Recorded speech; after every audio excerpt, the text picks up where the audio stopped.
Well, good Saturday evening. I'm Zach Tigert alongside Tiger Insider Rodney. Rodney, Alabama fall camp just keeps rolling. Today they scrimmage. They were inside Bryant-Denny Stadium for a scrimmage. What do you know? How'd the offense look? Well, I wish I could tell you.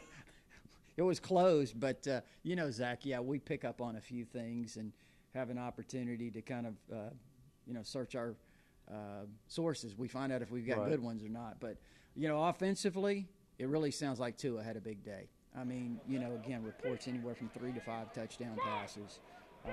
Just really had a big day. And so that's a good start for him. Now, receiver-wise, Coach Saban's talking about how pleased he is with Ruggs, Devontae Smith, Jerry Jeudy. We knew about those guys. In our last update, we talked about really keep an eye on a couple of freshmen, Xavier Williams and Jalen Waddle. We've been talking about Jalen Waddle for a long time.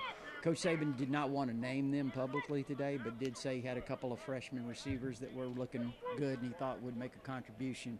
And that may be an understatement. But also Terrell Shavers, a redshirt freshman, a guy that is, Zach, he's different than the other guys. He's 6'6". He presents this great target. I think, Terrell Shavers is a guy to really keep an eye on as well. I think he had a couple of plays today. Tight ends, we've talked about Hale Hinches. He's been around a while. Miller Forrestall's back, which, by the way, looked at him today. Looks the best he's looked since he's been here. Last year he had the knee injury early in the season. He kind of lost the season but got the red shirt, so he's a sophomore again. We know about Irv Smith's going to be a fantastic player, but the guy to really keep an eye on, especially in the future, but I think he could really do some good things this year, is Tigert James out of Waco, Texas. I mean, this guy is a load at about 6'5" and about 260 pounds, can get down the field, make plays, understand that he had a really, really good day today, had a couple of touchdown receptions. So Tigert James at tight end, remember that name.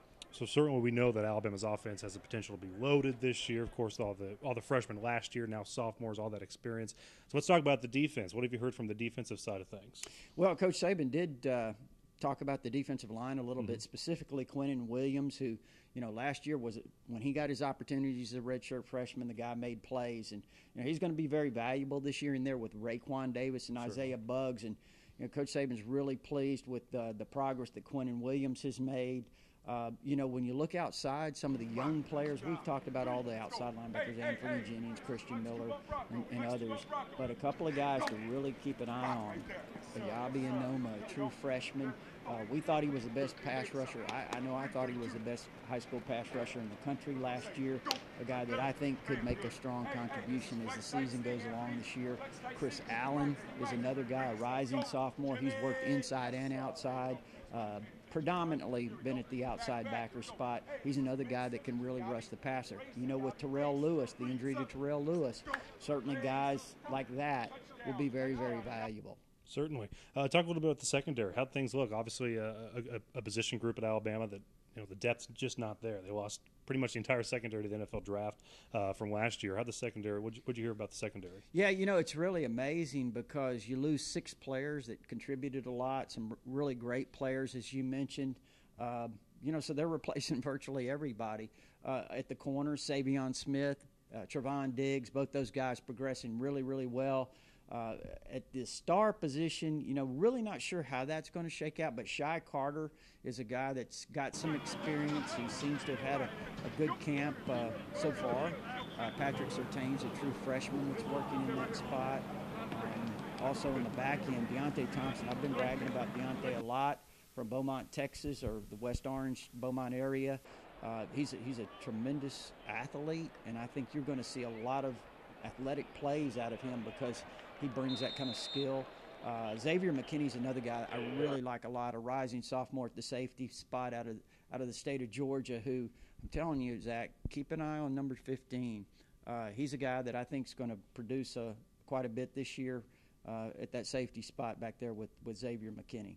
So now we're at that point of fall camp too, where you start wondering, have there been any injuries to some of the players? Heard today from Nick Saban's press conference that there are 2 kind of key injuries that have been underway, both shoulder problems with Jamie Mosley and Daniel Wright. What are your thoughts on those? It sounds like that Jamie Mosley is going to have an opportunity to get back relatively soon, at least before the first game. That's good. Coach Saban talked about Daniel Wright and his family, discussing with the doctors about the possibility of how they should move forward with his shoulders. Is it going to be a surgery? It's going to be something he can manage through the season and maybe play. That's really not a decision that's been made yet, but it does sound like that's a longer-term injury. All right, last thing I want to talk about, we've already talked about how the defense is lacking a little bit of depth. They got a little bit of a boost in depth earlier the week. Yeah. Former 5-star linebacker Haleh Kaho choosing to come over to Alabama from Washington after being released from his national letter of intent. He made his Alabama debut, so to speak, today. What are your thoughts on Kaho? Yeah, Haleh Kaho, again, he was the number 1 inside linebacker in the country in the class of 2018 that was signed back in December and February, as we know. And he's a guy that really considered Alabama very heavily, Zach. I thought at one time he was leaning this way, and then he ended up committing to Washington. 5-star player. He was released earlier this week.